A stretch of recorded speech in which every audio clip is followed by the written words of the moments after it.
Di sini saya akan membawakan materi tentang perdagangan internasional, teori Ribczynski atau teorema Ribczynski. Teori Ribczynski dikembangkan pada teorema Ribczynski tahun 1955 oleh ekonom Inggris kelahiran Polandia, Tadeusz Ribczynski 1923 sampai 1998. Menurut teorema ini, pada harga barang yang relatif konstan, peningkatan jumlah suatu faktor akan meningkatkan output sektor yang menggunakan faktor tersebut secara intensif, dan penurunan absolut output sektor lain.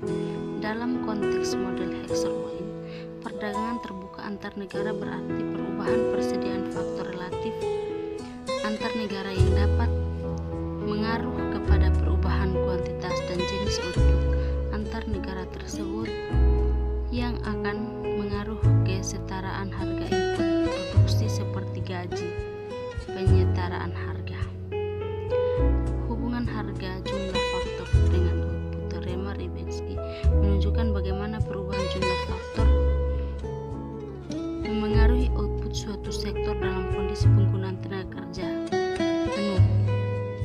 Teorema ini berguna untuk menganalisis pengaruh investasi modal, imigrasi, dan imigrasi dalam konteks model Hexer-Ohlin.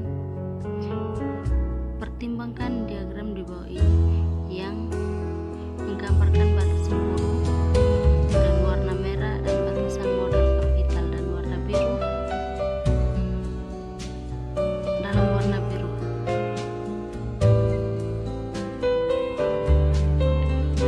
Anggaplah terjadi peningkatan dalam jumlah faktor buruh.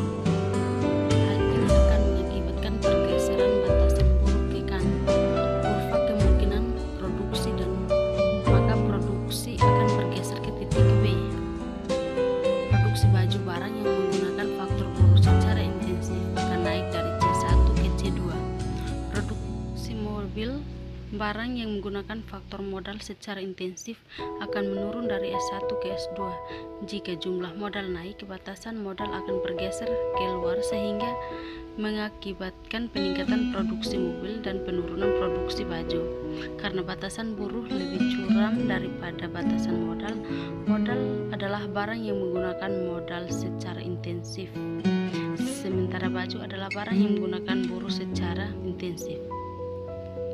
Secara umum, peningkatan jumlah faktor suatu negara akan mengakibatkan peningkatan output barang yang menggunakan faktor tersebut secara intensif, sehingga output barang lain yang menggunakan faktor lain akan menurun. Terima kasih.